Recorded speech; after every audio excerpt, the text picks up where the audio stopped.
Bismillahirrahmanirrahim. Alhamdulillah alladzi hadana li hadza wa ma kunna linahtadiya laula an hadana Allah. Asyhadu an la ilaha illallah wahdahu la syarika lah wa asyhadu anna sayyidana Muhammadan abduhu wa rasuluh. Allahumma salli wa sallim wa barik ala sayyidina Muhammad wa ala alihi wa sahbihi wa mawalah, amma ba'd. Kita hormati dan kita cintai para habaib dan para syaraib. Kita hormati dan kita cintai para alim ulama, guru-guru agama, para muhibbin, hadirin dan hadirat rahimakumullah. Pertama-tama kita panjatkan puji syukur kehadirat Allah Subhanahu wa ta'ala atas anugerah yang selalu terlimpah kepada kita semua. Dan juga salawat dan salam kita haturkan keharibaan junjungan kita Nabi besar Muhammad sallallahu alaihi wasallam dan kepada seluruh keluarga, para sahabat, zurriyat dan pengikut beliau ila yaumil qiyamah. Para muhibbin rahimakumullah, sebelum kita mulai menyambung pembahasan minggu yang telah lalu, maka dalam kesempatan ini saya sampaikan terlebih dahulu berita duka, yaitu telah berpulang ke rahmatullah guru kita yang mulia Al-Fadil Al-Habib Zain bin Ahmad bin Mustafa bin Zainal Abidin Al-Idrus pada subuh hari Sabtu tanggal 5 Safar 1428 Hijriah. Kita selalu mendoakan beliau agar ditinggikan Allah derajatnya, dan kepada yang ditinggalkan diberikan kekuatan dan ketabahan. Amin amin ya rabbal alamin. Para muhibbin rahimakumullah, al-ayatul khamisah min suratil Fatihah, iyyaka na'budu wa iyyaka nasta'in. Ayat yang kelima dari surat Fatihah ialah iyyaka na'budu wa iyyaka nasta'in. Hanya kepada Engkau kami menyembah, hanya kepada Engkau kami beribadah, hanya kepada Engkau kami mengabdi, hanya kepada Engkau kami taat dan patuh. Iyyaka na'budu wa iyyaka nasta'in, dan hanya kepada Engkau kami minta pertolongan dalam melaksanakan ibadah dan segala hal lainnya.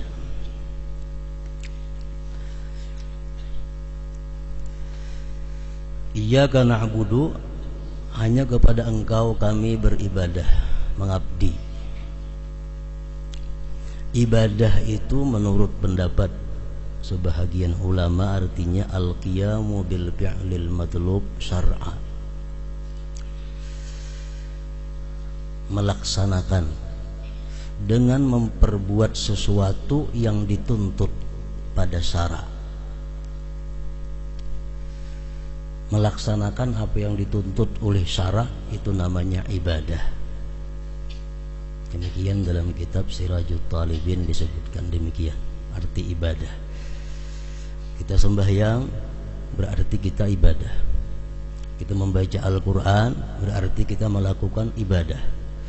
Kita puasa berarti kita beribadah. Al-qiyamu bil fi'lil matlub syar'a. Hanya kepada Engkau ya Allah kami menyembah, kami beribadah, dan hanya kepada Engkau kami minta tolong, terutama dalam hal ibadah tersebut. Karena ibadah itu begitu sulit dan rumit, maka sangat memerlukan bantuan, pertolongan daripada Allah Subhanahu wa ta'ala. Ada 4 hal yang bersangkutan dengan ibadah. Pertama, sihhatul ibadah, sahnya ibadah. Yang kedua, qabulul ibadah, diterimanya ibadah itu.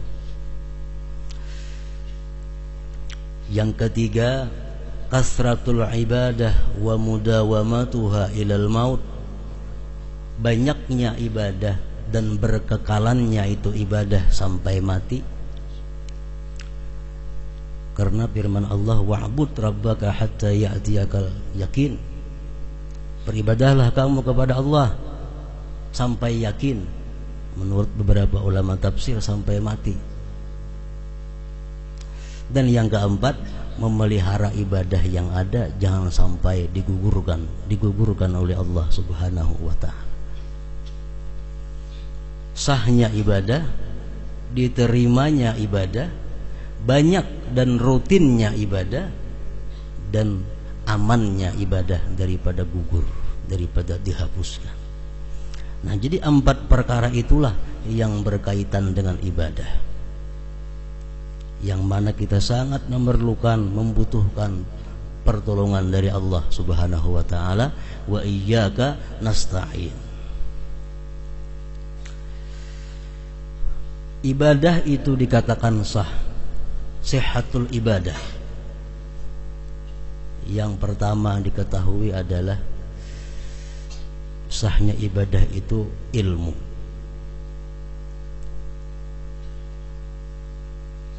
Kalau kita kada punya ilmu, ibadah kita kada sah, walaupun ibadah kita pas dengan yang sah. Al-ilmu bi fardiyatil ibadah wal ilmu bi kaifiyatil ibadah. Ilmu dengan keparduan ibadah atau ilmu dengan cara ibadah itu merupakan pokok yang pertama agar ibadah itu sah. Pertama, ilmu tauhid, ilmu mengetahui siapa yang kita sembah, ilmu mengetahui siapa yang kita ibadati. Rasulullah sallallahu alaihi wasallam bersabda, qalilul amal yanfa'u ma'al ilmi billah wa katsirul amal la yanfa'u ma'al jahli billah. Sedikit amal cuma kita tahu dengan Allah itu bermanfaat. Banyak amal tapi kita jahil dengan Allah tidak ada manfaatnya. Jadi ilmu tauhid yang perlu diketahui. Yang kedua, ilmu fikih, ilmu cara-caranya.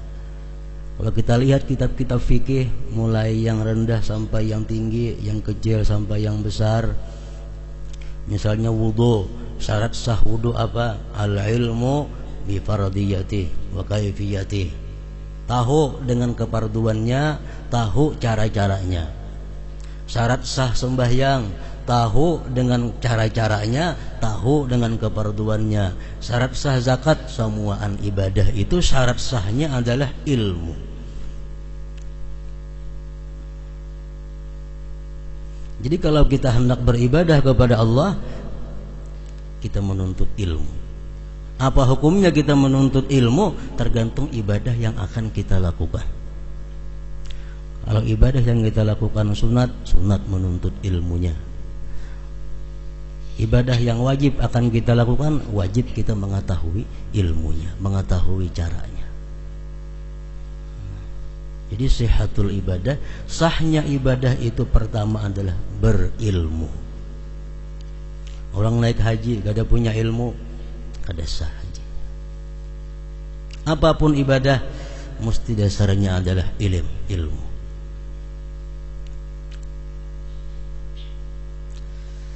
Pengarang Zubat mengatakan, fakullu man bighairi ilmin ya'malu a'maluhu mardudatun la tuqbalu. Ujar syarahnya menjelaskan la tasihhu. Tiap-tiap orang yang beramal tanpa ilmu, amalnya ditolak dan tidak diterima. Maksudnya la tasihhu, tidak sah. Lihat dalam syarah Zubat Mawahibus Samad dan seumpamanya. Jadi ilmu dasar ibadah pertama. Yang kedua yang berkaitan dengan ibadah itu adalah qabulul ibadah, diterimanya ibadah. Karena setiap ibadah yang sah belum tentu diterima oleh Allah Subhanahu wa ta'ala. Makanya ibadah ini sesuatu yang rumit, sesuatu yang sulit, sangat perlu kepada i'anah daripada Allah, perlu pertolongan Allah. Makanya iyyaka na'budu wa iyyaka nasta'in. Kabulnya ibadah, diterima ibadah. Kayak apa caranya supaya ibadah kita itu diterima oleh Allah? Itu perlu kita ketahui juga, pelajari juga kayak apa ibadah kita ini supaya diterima oleh Allah, supaya bisa menjadi bekal kita di akhirat nanti. Al-Ghazali mengatakan di dalam kitab Ihya Ulumuddin adalah at-taubah, tobat. Tobat kepada Allah Subhanahu wa taala. Kenapa sebabnya ibadah itu diterima kalau kita bertobat sebelumnya?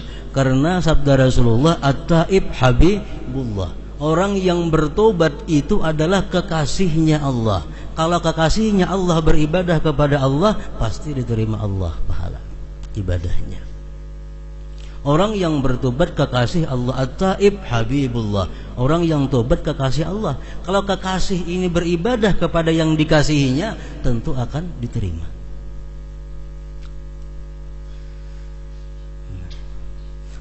Mafhum daripada itu sabda Rasulullah, al-musir baghidullah.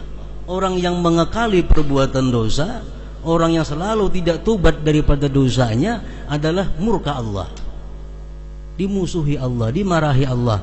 Kalau orang yang beribadah ini dimarahi Allah, sulit ibadahnya diterima. Nah, jadi tobat kepada Allah itu merupakan asas, pondasi, asasut tariq, pondasi jalan kita untuk menuju Allah, tobat. Kalau kita mulut kita masih mengucap yang haram, tapi kita kada bertobat kepada Allah, maka ibadah kita selanjutnya tidak akan diterima oleh Allah. Seluruh anggota tubuh kita yang melakukan maksiat kepada Allah, lalu beribadah kepada Allah tanpa dimulai dengan tobat terlebih dahulu, tidak diperkenankan oleh Allah. Allah berfirman dalam Al-Quran, innama yataqabbalullah minal muttaqin. Allah hanya menerima orang-orang yang takwa kepadanya. Jadi tobat kepada Allah. Makanya sebelum sembahyang disuruh kita berwudu. Wudu itu artinya apa? Bukan hanya mensucikan zahir daripada hadas, tapi dikehendaki dengan wudu itu adalah sucinya diri kita daripada dosa kepada Allah dan kepada makhluknya. Nah, sehingga dengan itu wudu kita sembahyang, kita orang yang bersih, sembahyang kita berkenan oleh Allah Subhanahu wa taala. Tobat agar ibadah itu diterima.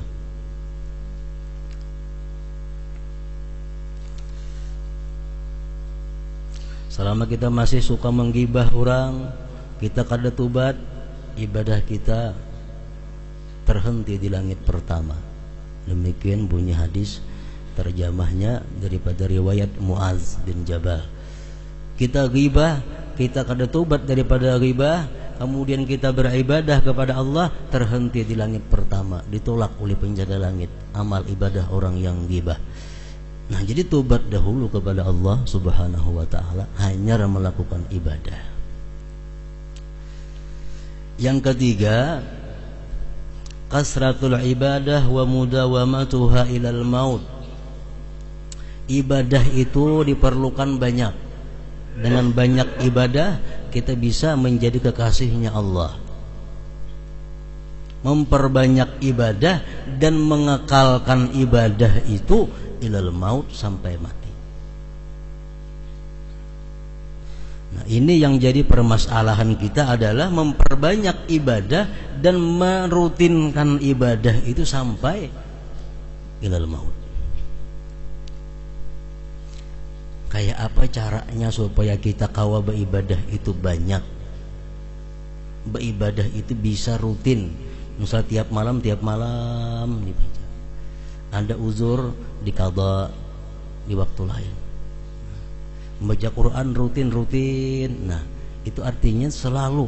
Itu yang paling disukai oleh Allah Subhanahu wa taala. ahabbul a'mal ilallah adwamuha wa in qalla.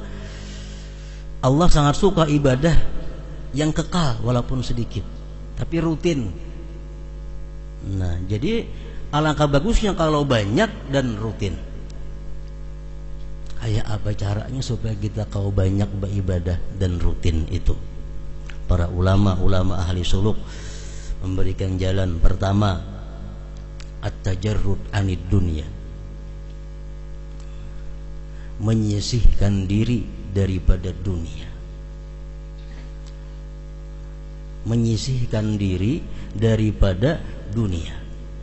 Selama kita masih sibuk mengurusi dunia, selama masih sibuk kita mengurusi perdagangan, sibuk mengurusi pertanian, sibuk mengurusi peternakan macam-macam, kita kadang akan bisa banyak beribadah dan kadang bisa rutin.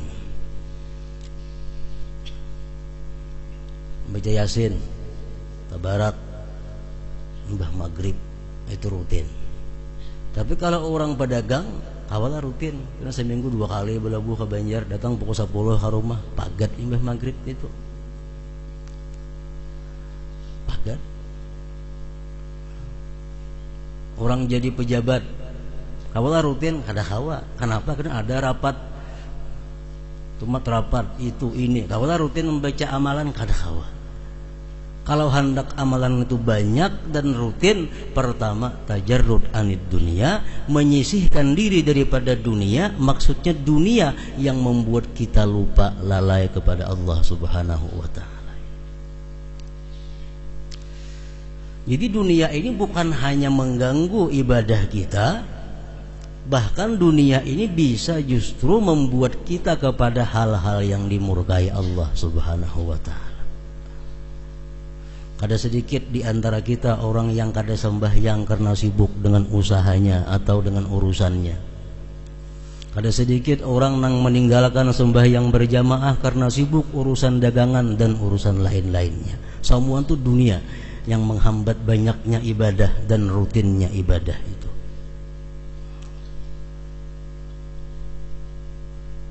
Rasulullah SAW bersabda, "Man ahabba dunya adarra bi akhiratihi, wa man ahabba akhiratah adarra bi dunyah." Orang-orang yang cinta dunia, dia akan membahayakan akhiratnya. Orang-orang yang cinta akhirat akan mengganggu dunianya. Nah, mana kita pilih? Rasulullah menyambung, fa'athiru ma yabqa ala ma yafna. Pilih yang abadi, tinggalkan yang fana. Artinya apa? Apabila ada ibadah kita ini berbetulan dengan urusan dunia, mana yang kita pilih? Ku tutup toko, kawa sembahyang berjamaah, tapi langganan bukahan. Ku buka toko, ku layani orang benukar lawan aku, kada ke masjid sembahyang berjamaah. Bila dua itu berlawanan, Rasulullah menyatakan fa'athiru ma yabqa ala ma yafna. Bila kada ma'asin Rasulullah, kada selamat manusia. Bila kada ma'asi lawan Rasulullah, kada bakal selamat.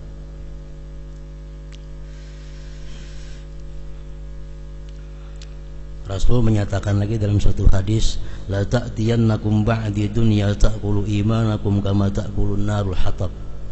Selagi akan datang nanti kepada kalian dunia yang memakan iman kamu seperti memakannya api akan kayu bakar yang kering. Artinya apa? Nanti kita akan bertemu satu masa. Rasulullah ikhbar bil mughayyabat, mengkhabarkan dengan hal-hal yang akan datang yang gaib. Akan datang satu masa, ujar Nabi, dunia itu memakan iman. Artinya apa? Kita kadang-kadang dapat duit kalau kadang berdosa. Kita kadang-kadang sugih kalau kadang maksiat. Kita kadang-kadang jadi pejabat kalau kadang berbuat dosa. Sehingga dunia kita dapat mesti harus melalui dosa. Kalau kita hendak sugih kada hawa, kecuali kita maksiat maka hanya kawa sugih. Itu ada kayaknya masanya, ujar Rasulullah sallallahu alaihi wasallam. Orang kada kawa jadi pejabat kecuali nya hakun berbuat maksiat dulu. Kalau orangnya kada wani maksiat, kada bakal jadi pejabat tinggi, paling tinggi lurah. Itu bin kayak apakah? Kaina, ujar Nabi, ada masa macam itu. Kaina bukan wahini, kira-kira ada kaina. La ta'tiyannakum ba'di. Nah, jadi hendak membanyaki ibadah, hendak rutin beribadah, sisihkanlah dunia yang mengganggu kita. Memang kada samuan dunia itu jahat, kada. Ada dunia yang mendukung ibadah kita, ada dunia yang menunjang ibadah kita. Itu yang kita ambil, itu yang kita pelihara. Tinggalkan dunia yang selama ini mengganggu ibadah.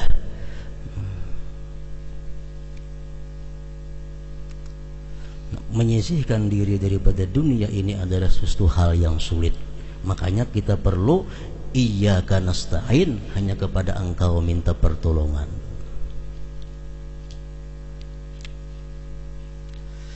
Yang kedua, agar ibadah kita itu bisa banyak dan rutin, di samping kita menyisihkan duniawi, kita mesti menyisihkan makhluk-makhluk Allah Subhanahu wa ta'ala. Bila orang ini banyak berisi kenalan, bila orang ini banyak berisi kawan, orang ini suka bergaul, kadang-kala banyak ibadah dan kadang-kala rutin.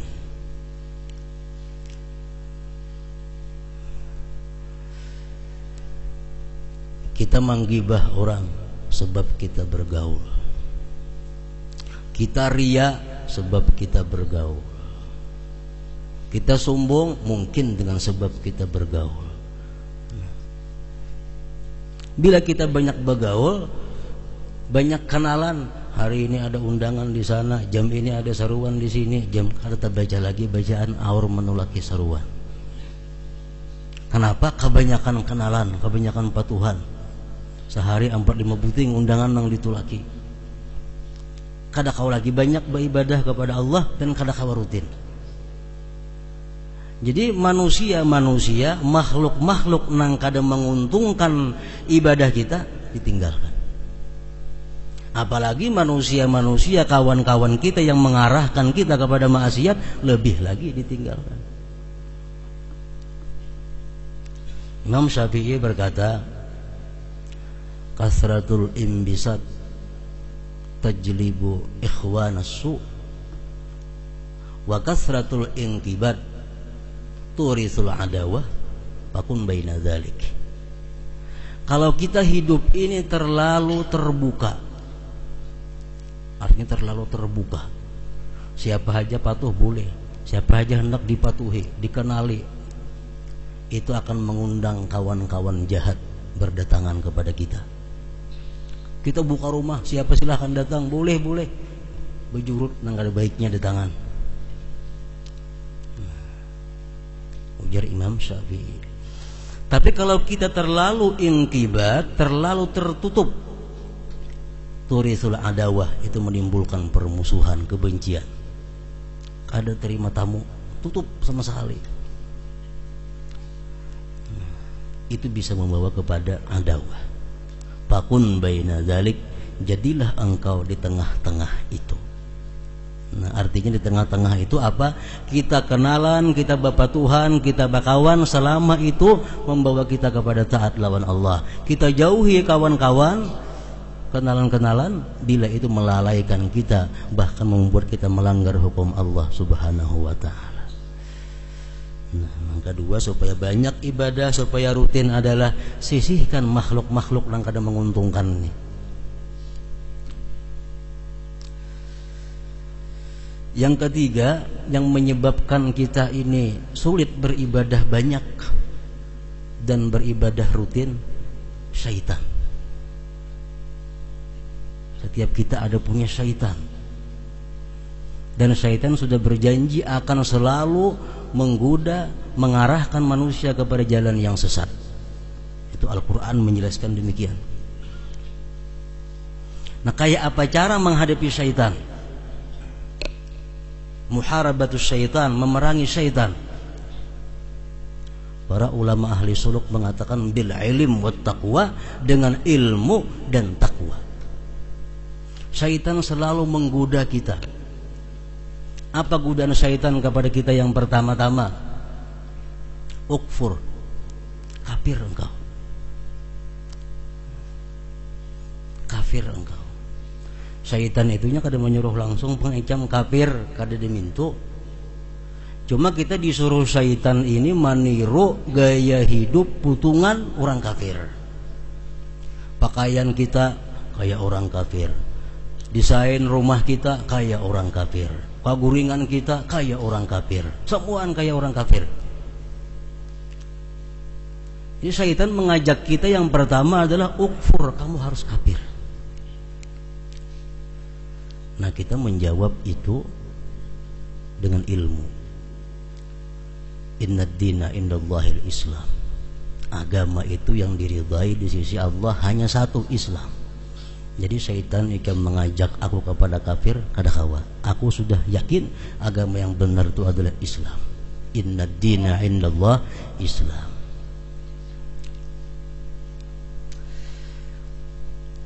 Apakah syaitan berhenti menggoda kita? Tetap menggoda kita. Ujar syaitan, kalau ikam kada mau bakafir, la ta'mal, ikam jangan beramal. Ikam jangan beramal. Bapak ikam beramal, bila sudah takdir ikam ke surga, ikam ke surga aja mati. Mulai ikam takdir ke neraka, walaupun ikam kayak beramal, atau pengen ikam su'ul khatimah matinya, kada usah beramal, la ta'mal. Ilmu kita menjawab itu adalah, wahai syaitan, innali rabba, aku punya Tuhan yang menciptakan aku, yang memberi rezeki selalu kepadaku, memberikan perlindungan kepadaku. Tuhan itu wajib aku sembah, Tuhan itu wajib aku ibadah kepadanya, Tuhan itu wajib aku taati. Aku ke surga mati kada jadi masalah, ke neraka kada masalah, cuma aku taat kepada Allah. Syukran ala ni'ami, karena aku syukur atas segala nikmat yang diberikannya. Barangkali bisikan-bisikan itu ada dari syaitan kepada kita. Beramal.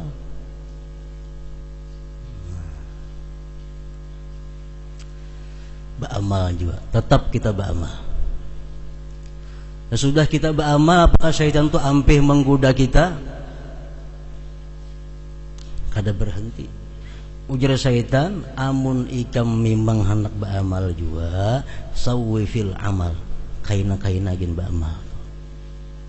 Kaina-kaina. Ikam masih umur 40, masih umur 50, abah ikam 100 tahun aja mati, 60 tahun lagi. Nah, tunda itu amal. Ilmu kita pelajari menjawab syaitan, umur tuh kadang masih sama lawan abah. Abah 100 tahun hanya mati, aku bisa mati isuk 41 tahun. Umur kada ada jaminan dari Allah menyamai bulan bin bulan tuh ada. Jadi aku mesti sekarang ini mesti beribadah kepada Allah. Isuk belum tentu aku sempat. Nah, itu jawaban kita kepada syaitan. Ampikah syaitan menggoda kita imbah itu? Kada ampih. Nah, pajar syaitan, ajilil amal, lakasi ba'amal. Lakasi beramal tentang hidup, lakasi beramal. Orang nang kada pintar lalu tau buru-buru beramal, kada betumak ninah lagi nah kayak yang mematuk baancap-ancap. Kenapa digoda oleh syaitan? Lakasi beramal. Nah, kalau kita punya ilmu, kita menjawab, syaitan, ala ajalah minka wa ta'anni minallah. Katuju baancap-ancap beramal itu ikam.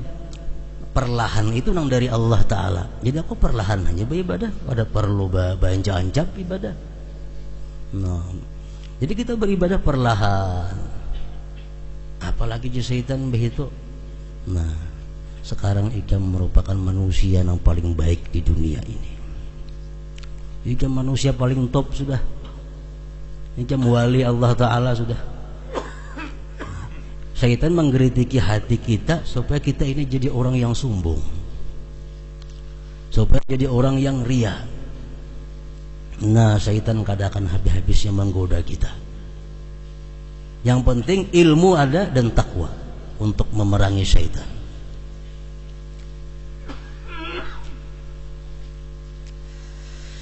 Yang terakhir yang menghambat ibadah kita itu banyak dan rutin, nafsu.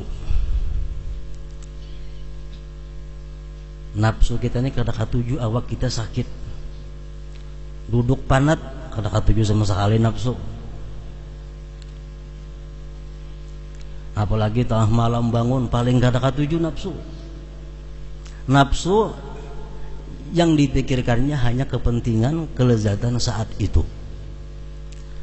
Nah, mengatasi nafsu ini ujar para ulama ahli suluk adalah biriyadatin nafsi, dengan melatih diri melawan nafsu itu. Kayak apa cara melatih diri melawan nafsu? Bihamlin nafsi 'alal masyaqqah, dengan memaksa diri melakukan hal-hal yang sulit. Memaksa diri melakukan hal-hal yang tidak disenangi oleh nafsu. Bila kita paksa, nafsu akan kalah dengan sendirinya. Nah, jadi 4 perkara itu yang membuat kita ini sandat beribadah. 4 itu membuat kita balang kambingan beribadah. Dunia, makhluk, syaitan, lawan nafsu tadi.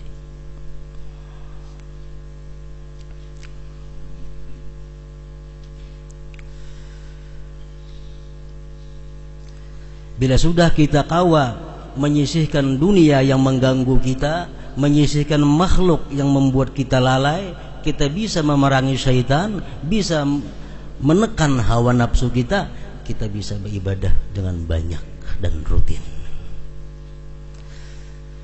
Nah, selanjutnya lagi yang dijaga adalah ibadah yang sudah bagus tadi, jangan sampai gugur, jangan sampai terhapus, jangan sampai jatuh gara-gara perbuatan-perbuatan selanjutnya.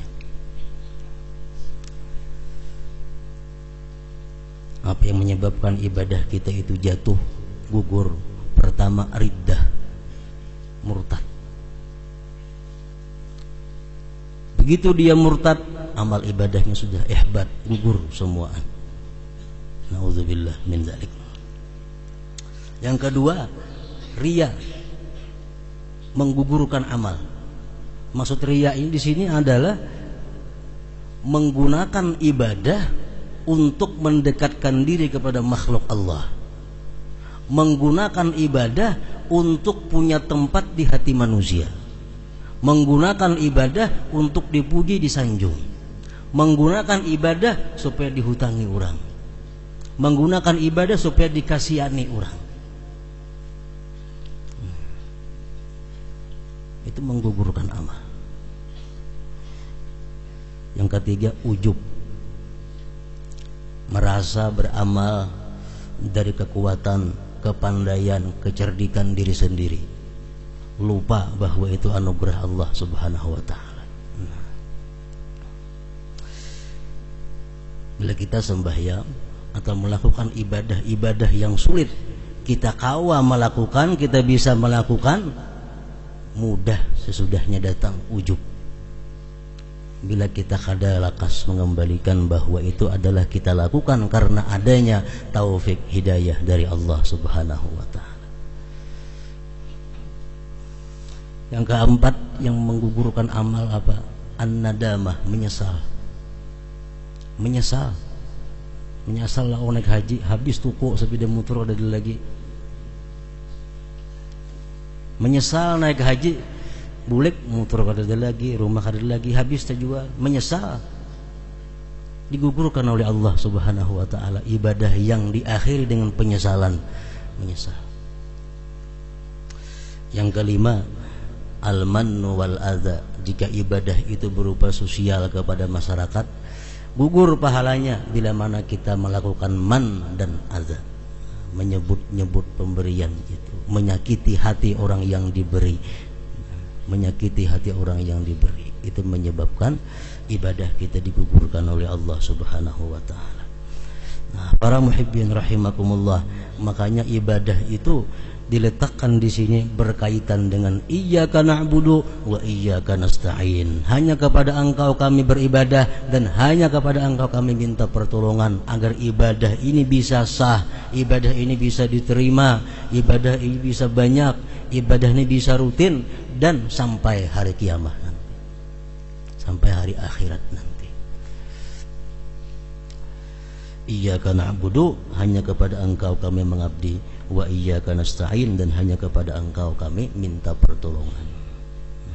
Itulah sebagian daripada kandungan ayat yang kelima dari surat Al-Fatihah. Iyyaka na'budu wa iyyaka nasta'in.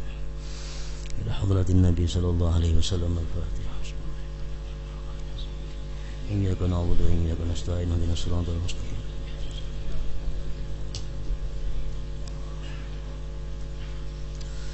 أشهد أن لا إله إلا الله وحده لا شريك له أشهد أن سيدنا محمدا عبده ورسوله لا إله إلا الله أفني بها عمري لا إله إلا الله أدخل بها قبري لا إله إلا الله أخلو بها وحدي لا إله إلا الله ألقى بها ربي لا إله إلا الله قبل كل شيء لا إله إلا الله بعد كل شيء لا إله إلا الله يبقى ربنا ويفنى كل شيء